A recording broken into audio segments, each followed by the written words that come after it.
but she tossed both of them on the couch before pulling Paula out of the wall. The woman had cuts, bruises, and splinters. Surprisingly, she was actually blinking her eyes open. "Camille," she said, "don't kill me. That would be treason against the Empire. Plus, you need me."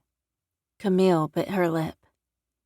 "The Empress isn't that dominant. I'll take my chances," she said, dismissing the woman. Fear actually flashed across Paula's face, which gave David some pleasure. But he had to stop Camille. "We can't kill her, Camille," he reluctantly told her. "That should be up to Kaden." David stood and strode forward, his hard eyes on a trembling Paula. "You will not harm any member of my pack, even if they harm you," David demanded.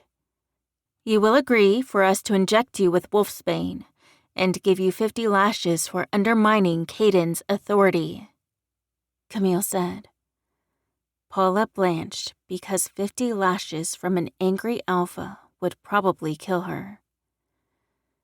"You will donate $2 million to our pack as penance," David commanded as Cade got to his feet. "I'd rather just kill her and take my chances with the Empress," Cade said. "If you want to be emperor, that would be a fine choice," Lisa interjected as she walked into the room. "If you're angry that I killed a traitor, you would make a terrible emperor," Paula snapped. Cade nodded. "It's a good thing that I have no interest in ruling anyone. Now get up and get your mate out of here before I kill you both," Cade said. David held up a hand. "Felix, wake up," David ordered. Felix opened his eyes and blinked furiously. He sat up and eyed Landon's charred body and nodded. "You will not hurt any member of our pack, even if they hurt you. You will also not interfere when Paula is injected with wolfsbane and is given 50 lashes," Camille stated. Felix cursed.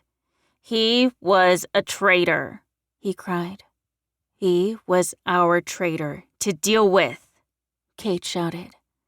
To David's surprise, Felix actually nodded in understanding. "You do know that the Alpha commands are a little much, right?" Felix asked. Killing a kid for acting like a 12-year-old mean girl was a bit much, David snapped as he studied his holder. She was still expressionless, which concerned him. "The Empress once killed someone for spilling a hot cup of coffee on her skirt," Felix replied. "You guys wouldn't survive a day in her inner circle." David sighed. "I had an alpha that was just as cruel. I have no desire to survive in that kind of environment," David commented. "He's dead. Someone has to clean up the mess."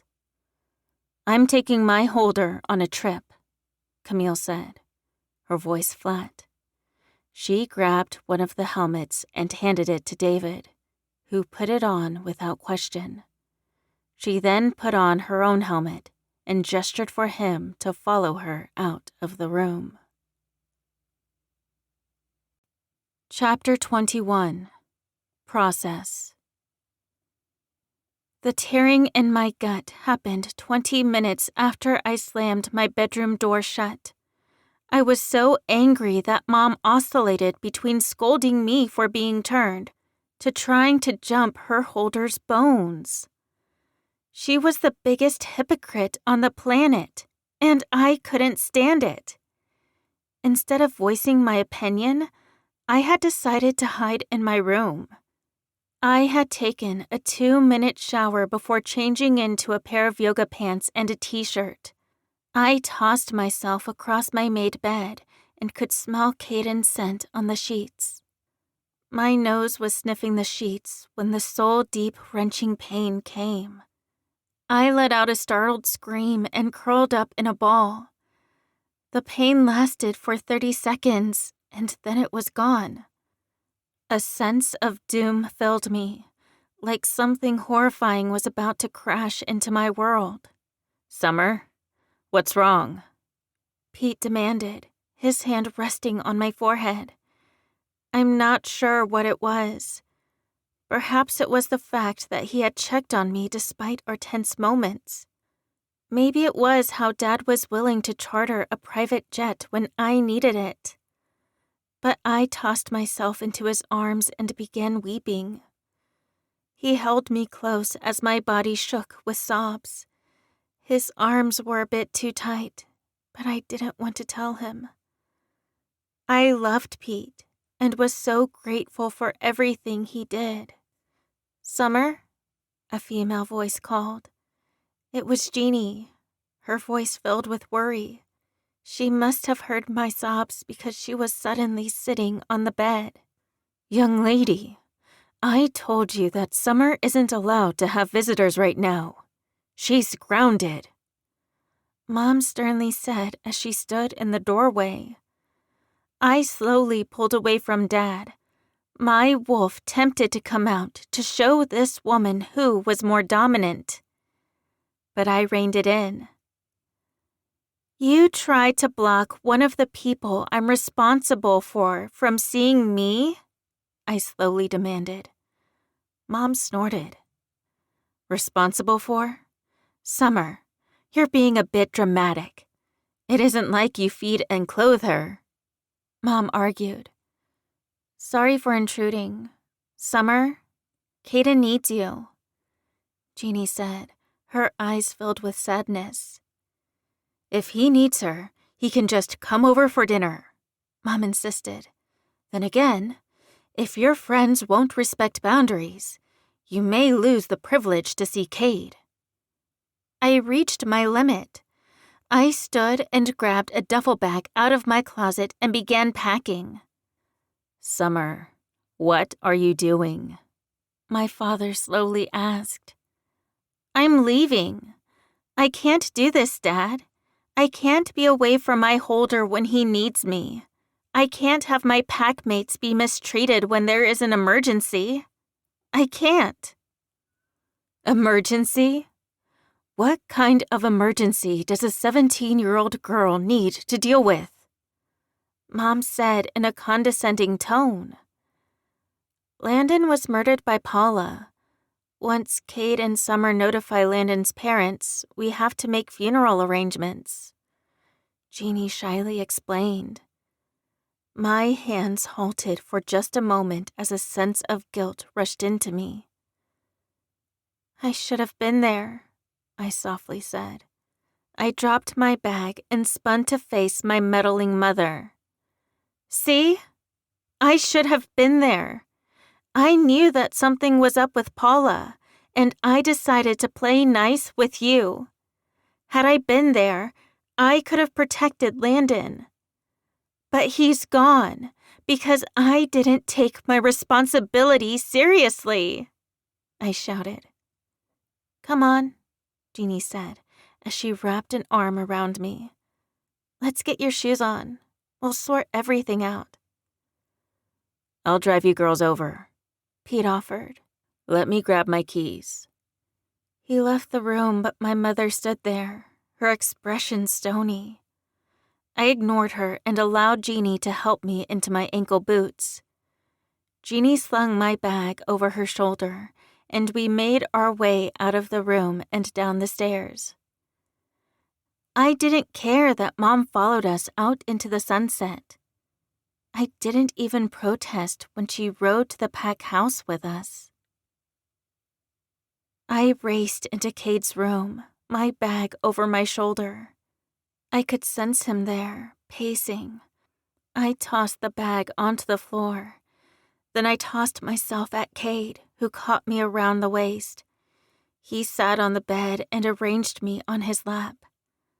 I clung to him, my face pressing against his bare chest.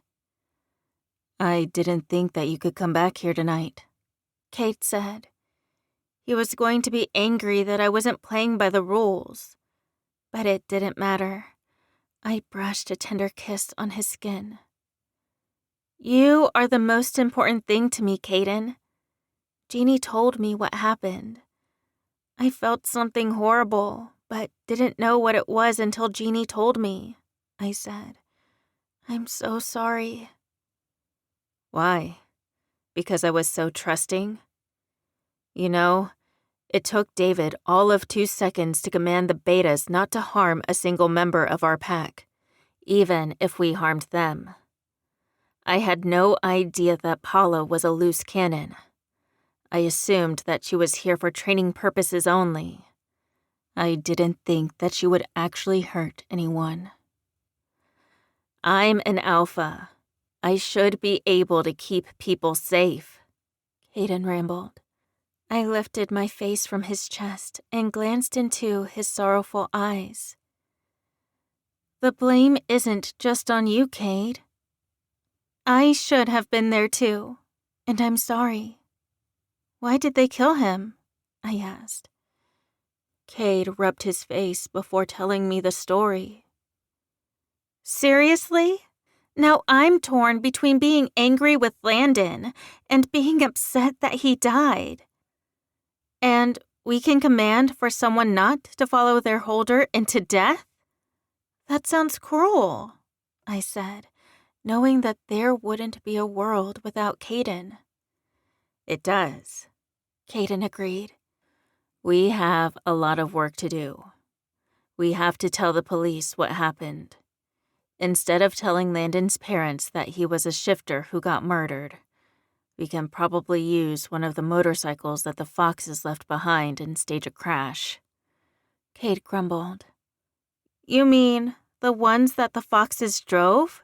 I asked, feeling sick and hopeful all at once. Yes. Mom will know what to do, Kate said, holding me close. I'll be here, Kate. I'm staying with you, I insisted. We need each other. Kate kissed the top of my head.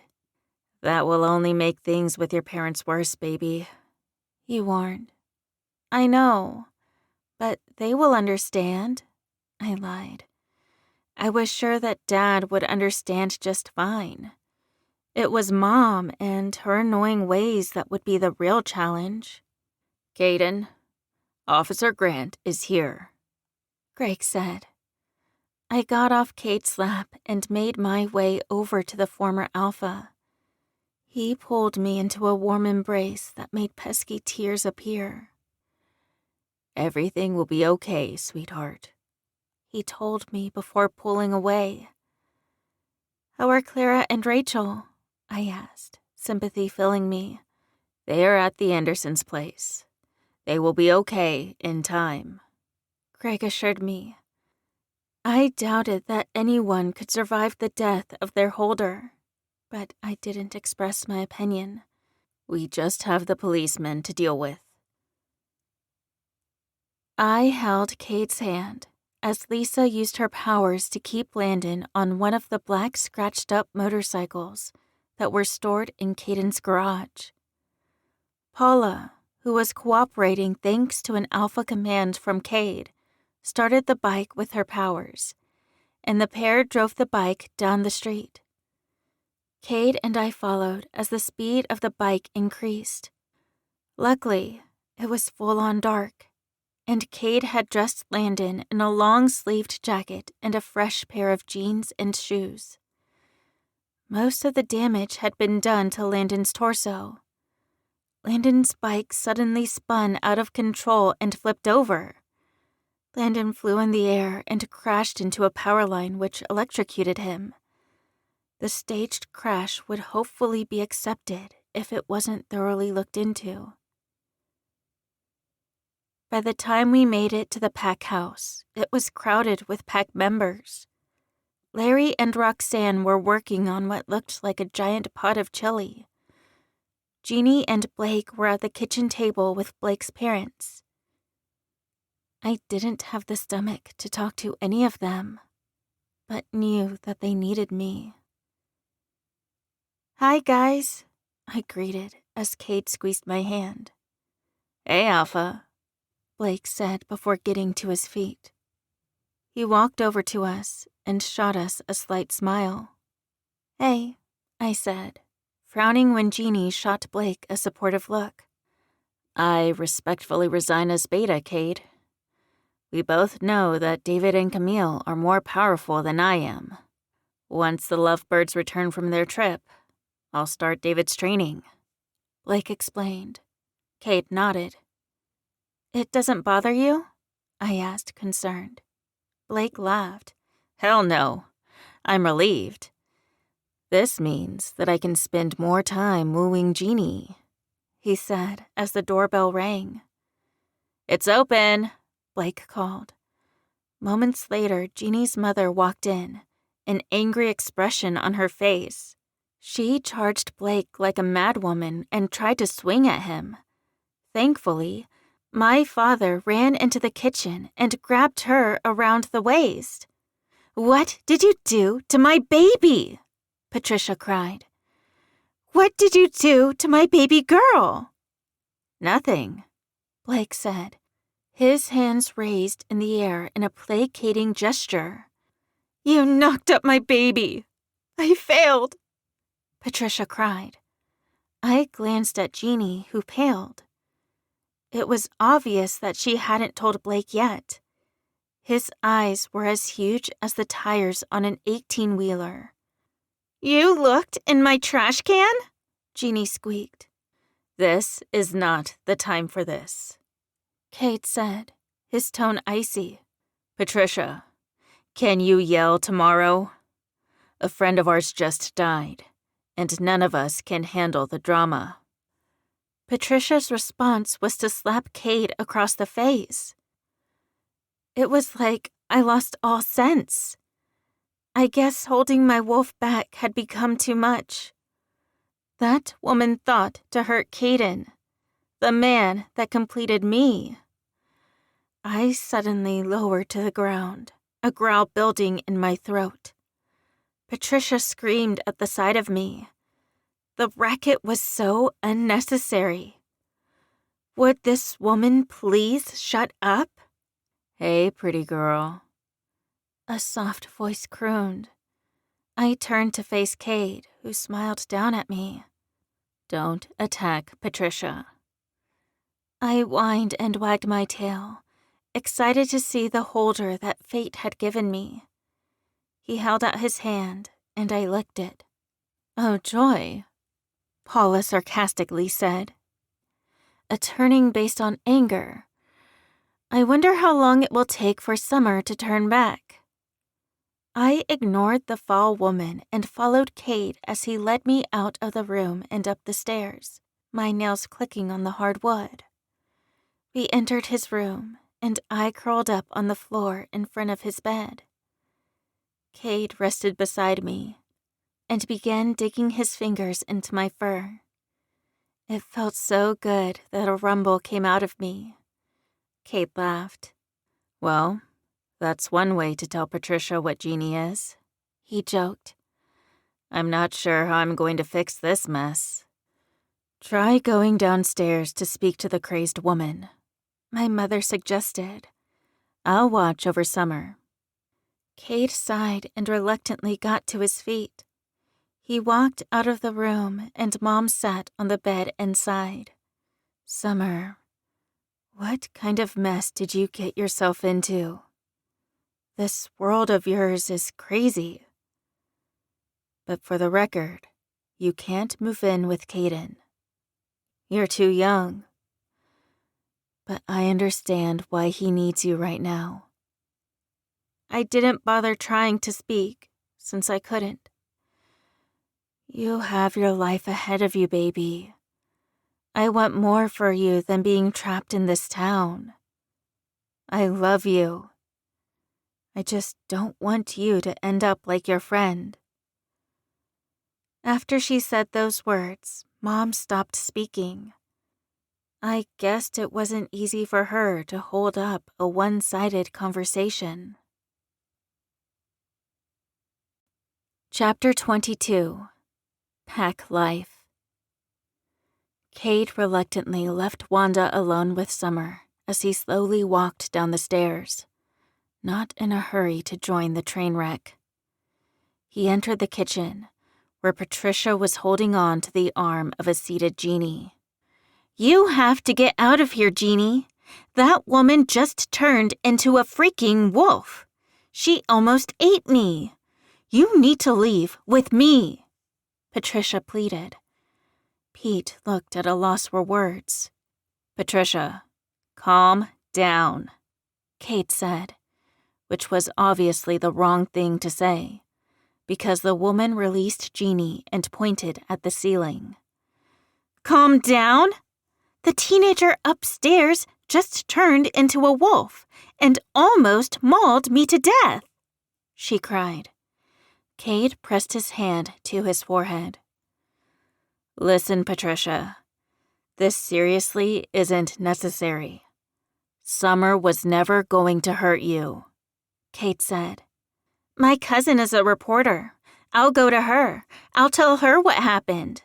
There is no way that you'll be able to walk around town among us. You are monsters. You can't exist. Kaden," Felix said as he walked into the kitchen, his face filled with concern. "What's going on here?" Cade let out a growl that made the Empress's beta flinch. "Going to kill her too?" Cade taunted, his anger coming to the surface. Mara, the pack mate that Summer added to their pack, slithered her way into the room. "Broad, you are a moron. You come in here, yell about your daughter being pregnant, and then threaten to expose us? Tell me, what in the hell did you hope to accomplish?" Patricia opened and closed her mouth before swallowing. "Cade won't hurt me. I've known him for years. And yet you are willing to put Kaden in danger by snitching on us to your reporter friend," Mara argued. "That monster tried to hurt me," Patricia argued. "I can't let you go to the press, Patricia," Kate said, his gut filling with agitation. Because Jeannie's mother wasn't a wolf, Cade couldn't command her to do anything. "What? Please, Cade, I didn't mean it," Patricia pleaded, fear etched on her face. Mara stepped forward and took a sniff of the woman. "Yes, you did. I can smell it," Mara pointed out. "I know your type.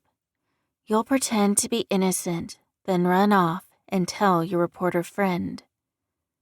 "Mom," Jeannie said, "if you expose them, you'll be exposing me. I'm a wolf," Jeannie unwisely announced. Patricia got to her feet and looked like she would vomit. Mara wrinkled her nose. "If you need to puke, go do that mess outside, please," she begged. Cade eyed Felix, who was slowly approaching Patricia from behind. He held up a syringe and shot Cade an expression that was apparently supposed to reassure him. "You can't kill Patricia," Cade ordered, which made Mara groan. "Are you sure about that, boss? She is kind of annoying," Mara said. Patricia looked like she was going to curse them out when Felix jabbed the needle into her neck. Thankfully, her eyes rolled back into her head and she fell against Felix. "We'll keep her in the basement until Kaden decides what to do with her," Felix decided, before carrying her out of the room. "What choice does Cade have?" Jeannie wondered. "Mom will have to be turned and compelled. He wouldn't kill her." "I sincerely don't want to add your mother to my pack," Cade admitted. "It seems like I'm gaining new members by the second." "Gee, thanks." It isn't like I didn't bring Wanda and Summer back to you guys, Mara said, obviously offended by Kaden's words. It has nothing to do with me not appreciating you for what you did. The Empress makes us pay a tax for every pack member, Kate explained, his head about to explode. Seriously? So the Empire is as corrupt as any other organization. What do you guys get in return for paying all of these taxes? Mara asked. Nothing, Kaden replied. I need to go to Clara. In truth, Cade had no desire to leave his holder, but he needed to keep everything together. Boss, I don't mean to be a bother, but where am I staying? Mara wondered as Kaden's phone rang. He pulled his phone out of his jeans pocket and glanced down at the caller ID. Camille, where are you? Kate asked. I'm not coming home for a while, Camille bluntly announced. Why is that? Kate slowly asked. My holder and I have reached an understanding, Camille said. We have something to do. Whatever. Just don't get yourself killed, Camille, Kate said. Oh, and Mara is sleeping in your room while you're gone. Bye, Cade, Camille said, before hanging up. Cade rubbed his face, not in the least surprised that Camille hadn't asked for permission. Instead, he eyed the people in the room. Blake, Jeannie, go grab your stuff and sit with Patricia, Cade ordered. The couple left the house without another word. Cade then made his way to his office, only one thought on his mind. He plopped down on his desk chair and dialed the number of the one person that would have answers for him. Kaden, what's going on? The Empress demanded. Paula killed Landon, Kate said. Then she ordered for Clara not to slip away with her holder. So the secret's out, the Empress sighed. I'll have to talk to Paula about her actions. You told Landon to spy on me. Why? Kate demanded. He had to figure out what kind of ground he was on with the Empress. I just needed someone to keep an eye out on your progress. Kate, I know that you are reluctant to enter the war, but you need to. The stability of this empire is relying on you, the Empress admitted, making Cade's throat tighten. By deciding that I was your solution, you made me a problem for Ryan Braxton to solve, Cade said before letting out a curse. Are you calling me to whine? Or do you actually have a question for me? The Empress wanted to know. Hatred filled Cade, and he was tempted to drive to Florida just to snap the Empress's neck. How could a creature less dominant than him dare to disrespect him in that manner? Your plan got Landon killed. If Landon was supposed to be your spy, why did your beta kill him?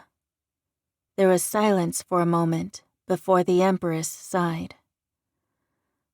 I think that Paula is the informant. Listen to me, Kaden.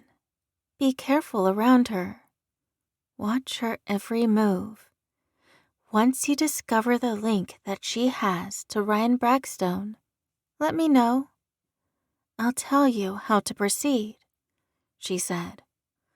A chill traveled down Cade's spine as he thought that a traitor to the Empire was walking freely around his territory. He let out a groan. Fine, but once the war is over, I'd like to be left alone, Cade said as Felix entered his office. The Empress hung up the phone, making a chill run through Cade's body Did that mean that he would suffer a lifetime of being her tool? You could have commanded her to leave you alone, Felix pointed out. And I'm sure that a hidden assassin would destroy me as soon as I tried something like that. Kate scoffed. Felix looked impressed by Kate's logic. So you know that she isn't as dominant as you? I thought that you simply hadn't figured it out yet, Felix said. I'm not an idiot, Felix. Why are you in here? Kate demanded. You know that the only punishment for Landon was death, right? Part of being a leader is making the tough choices, Cade. Someone like him was unhinged, unstable, unable to be trusted, Felix said, making Kate's jaw tighten. Then why didn't you trust me to do the killing? Kate challenged, fur beginning to sprout from the skin of his arms. Because you don't have it in you. You aren't naturally cruel, and you value life. Those qualities are admirable in a follower, but could be detrimental in a leader, Felix lectured. Cade got to his feet, his canines threatening to make an unwanted appearance. I'm going to my mate. I'll deal with you and your wife later, Cade said, before storming out of the office.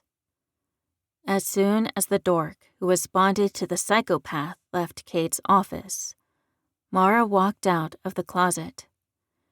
It was nice to know that her scent-smothering lotion still worked. Her thoughts filled with the fragments of disjointed plans that wouldn't work quite right. All she knew was that she had accomplished 2 of her many tasks. Task 1. Join the Wolf and Falls, New Hampshire pack.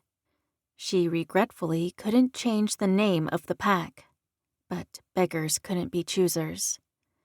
Task 2. Ensure that David Jabber didn't fall into the hands of Ryan Bragstone.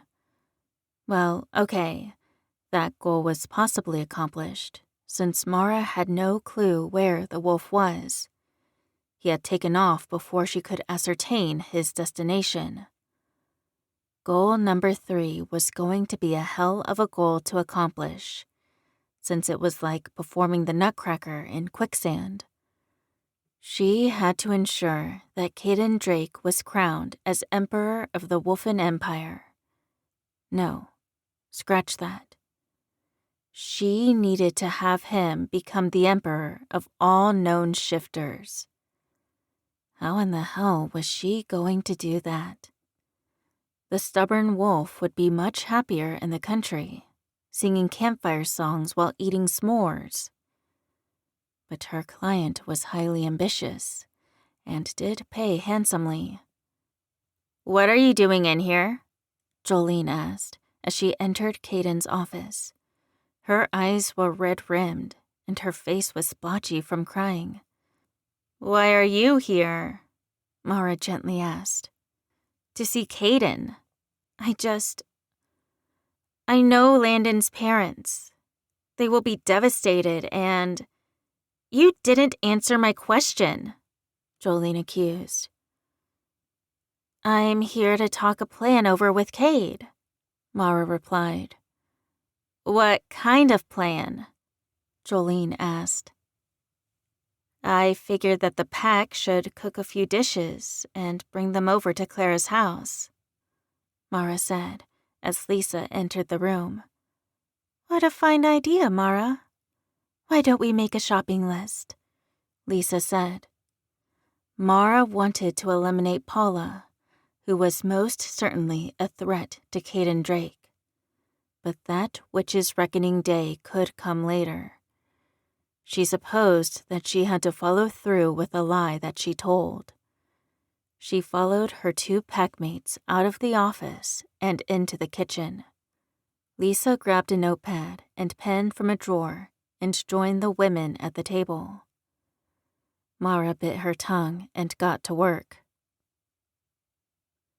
Cade sat beside his mate on the floor. His back rested against the footboard as his fingers danced over her black fur. She let out a happy bark and snuggled closer to Cade. Summer, I'm so sorry that nothing is going our way. I mean, I wanted to spend more time with you, but it seems like we've been apart lately, Cade said. I promise I'll do what you wanted. I'll take you on dates and get you to truly fall in love with me.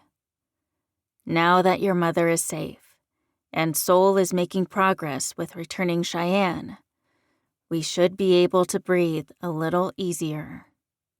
I wish that you could sleep in my arms tonight. Honestly, I wish that your parents weren't so strict. I don't know what the right thing to do is, but I suppose that we'll figure it out together. There was no answer, but the alpha knew that the wolf wouldn't respond. He was just hoping that she'd be so eager to talk to him that the shift would be triggered.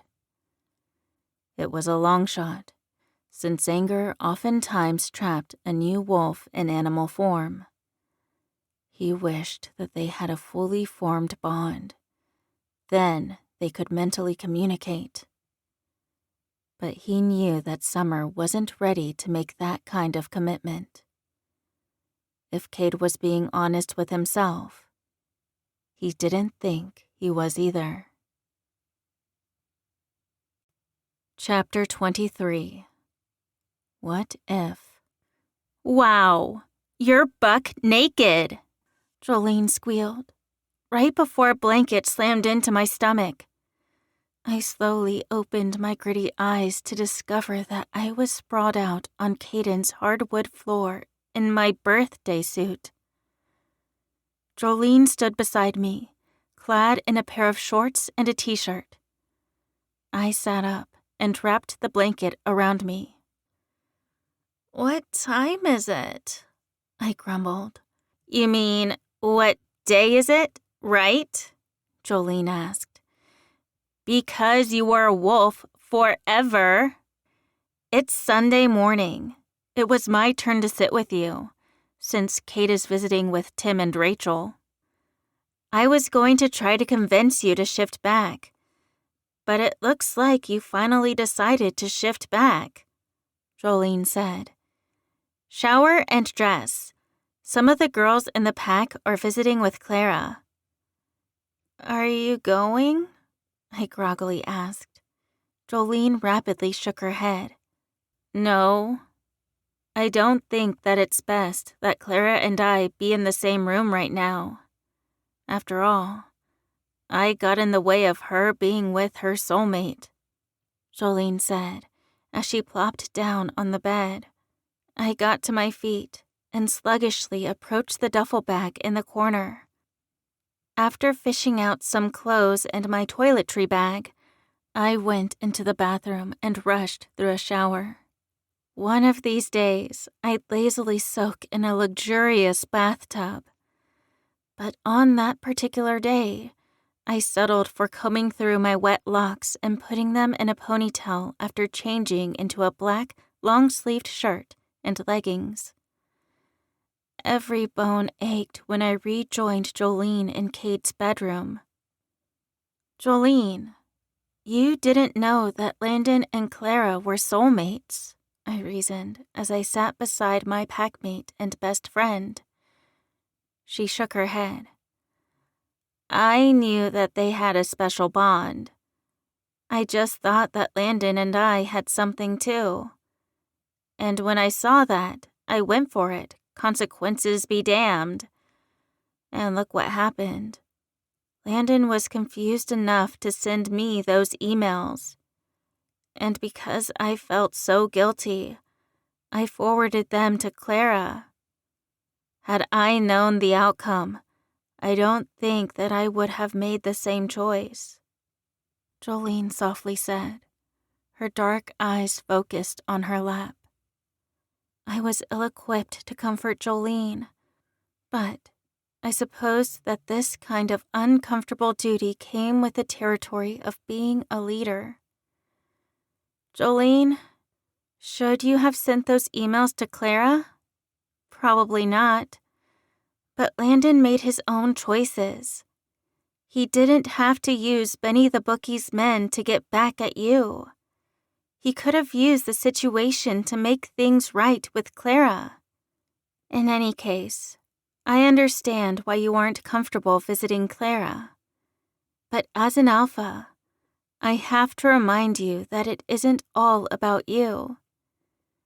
Clara has been forced to live without her holder, and you will do whatever you can to make her life easier, I gently lectured. I can't.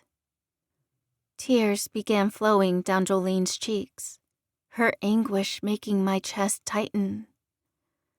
Despite all reason, she loved Landon at one point in her life. I myself hadn't seen the appeal, but it was possible that Jolene had known another version of him. I wasn't surprised when Todd Preston rushed into the room and pulled his crying soulmate into his arms. Judging by the way Jolene clung to him, she was nowhere strong enough to face Clara. I exited the room, knowing that Todd would help her in a way I couldn't.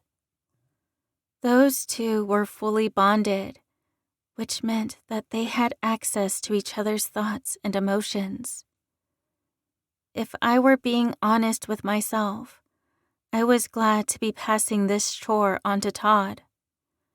I didn't think that I could begin to understand what kind of situation Jolene was in. When I entered the kitchen, I spotted Jeannie sitting at the kitchen table, sipping a cup of tea. Mom was seated beside her, picking at a poached egg. The counters were piled high with wrapped casserole dishes, and the air smelled of baking bread.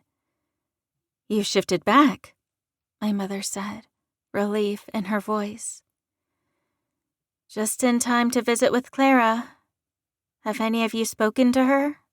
I asked as Cade entered the room, followed by an exhausted-looking Blake. "You finally shifted back, Summer. Thank goodness," Blake said, excitement in his eyes. "Can you convince Camille and that unhinged mate of hers to come back home?" I let out a chuckle, recalling what Kaden had recounted to me. "Like she said, she won't come back until they accomplish what they set out to," I laughed. Blake let out a groan. "I have a kid on the way. I think it's best if I focus on that." Stress poured off Blake in waves. I let out a tentative smile, happy that I wasn't in that position. I was in no way ready to be a mother, so was somewhat relieved that I didn't have to worry about taking the pill. Wait, could wolves go on the pill? I'd have to speak to Kate about that, since Clara was too upset to talk about such matters. Money-grubbing Larry, Roxanne, and Mara entered the kitchen. The trio seemed hopeful, but a bit uncomfortable, and I couldn't blame them. I myself would have felt uneasy if I joined a pack, only to see one of its members murdered by the Empress's left-hand woman.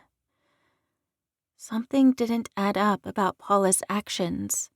The Empress had been blackmailing Landon to spy on us. Why had her second-in-command killed him? I needed to speak to the Empress, and hopefully Cade would be all right with that. If he wasn't, then I wasn't sure what I would do, since I hadn't officially been recognized as an alpha. "Summer, it's good to see you shifted," Mara commented as she approached. "Cade believes that I should start a business in town. I'm thinking of opening a gym. I'd like to include self-defense classes for females, and think that you should take a few of my classes. It will help you eliminate Bragstone," Mara said. I rolled my eyes. I will not be on some strike team to kill Bragstone, I protested.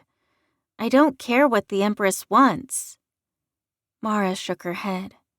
Sweetheart, unless you want to be the one that makes the decisions, it's best that you learn to follow the boss's lead. Mara lectured. She was right, and I hated it. I'm not going to admit that you're right, I said. Instead, I'm going to ask you if you are visiting Clara. I am, Mara said. Lisa, Wanda, and I have been making casseroles all morning. Ready to go, ladies? Lisa shouted from the doorway. Jeannie, Mara, Roxanne, Mom, and I left the men to talk among themselves. I hopped into the passenger side of the second row, allowing my mother to sit beside Lisa. Mara shot me a disapproving glance before buckling her seatbelt. Jeannie was seated between us, and she looked nervous. I hadn't visited Clara since Landon's death, so had no clue on what I was getting. Where's Jolene? Mara wondered. She isn't coming, I said. Really? Why? Mara pressed. Before I could say a word, Jeannie spoke up. Because she's making things about herself. Mara scrunched up her face, as if trying to figure out what part of the puzzle she was missing. Since she was Pac, I decided to fill her in on the drama. You see, Jolene used to have feelings for Landon, I said. And then the entire story just came out. After I finished speaking, Mara shook her head. So, had she not sent the emails, Landon wouldn't have betrayed our pack? Mara asked. I wished that I could tell Mara she was wrong, since agreeing felt like I was betraying Jolene. It doesn't make any sense. What did Jolene hope to accomplish by sending the emails in the first place? Jeannie wondered, annoyance displayed on her face. No clue. It wasn't like she consulted me before sending them. But what was Landon thinking? Why send emails to another woman when he had a holder? I shot back, thinking that Landon had to bear some of the blame. Mara nodded. This is exactly why Rune never allowed holders to claim each other, until it was proven that they were mature enough to handle a relationship. We had to go to marriage counseling whenever we found someone, Mara explained. He also made you guys kill humans, Jeannie reminded Mara in a disgusted tone. I hear judgment in that tone of yours, Wolf. And since your empress beta female killed your pack mate, there shouldn't be any, Mara sharply said. Jeannie, Mara's old alpha used alpha commands on all of his pack mates. It wasn't like they had a choice, I pointed out. Jeannie nodded. I'm so sorry, Mara. I shouldn't have judged like that. I'm just angry, Jeannie said. None of this should have happened. But it did, Mara said with a sigh. Just to warn you, Summer, Clara has been damn near catatonic since her mate died. One of us usually bathes, then forces her to eat. Okay, I said, as we pulled into the driveway of the house that Clara had shared with Landon. We piled out, and Mom and Lisa retrieved the food from the trunk. Screaming caused me to run to the house and shove the door open. I quickly ran up the stairs and noted that 2 heartbeats were present in the room to the left of the stairs. I pushed the door open and discovered Clara sitting on her bedroom floor, rocking back and forth, tears streaming down her face. I dropped to the floor beside her and wrapped my arms around her. I held her as she cried, her arms holding on to me for dear life. Her sobs shook her petite body, and I just held on. She quieted after a few minutes and pulled away from me. I woke up and felt the emptiness in my chest, she admitted. He's really gone. I'm so sorry I wasn't here sooner, Clara. I was stuck as a wolf, I said. Clara blinked her red eyes in surprise. You got stuck as a wolf? She asked. For days, I groaned. What happened? Clara asked. I was about to come find you when Patricia just burst into our house and yelled about Jeannie being pregnant. When Cade informed her that we lost a friend and now wasn't the time, she slapped him. So I shifted right in front of her, I explained, which made Clara burst into laughter. Her laughter was so surprising that for a moment I stared, before joining in. The door squeaked open and Mara joined us, her eyes filled with relief. Oh, good. I don't have to carry you to the tub today, Mara commented. Clara blinked in surprise. When did you have to do such a thing? Clara haughtily said. Mara gave her the chick please look, and we all started laughing again. Clara got to her feet and ran to embrace Jeannie. Congrats on the baby, Jeannie, Clara said. Did you use an alpha command on her? Mara asked. No, I said, my voice sounding as confused as she was.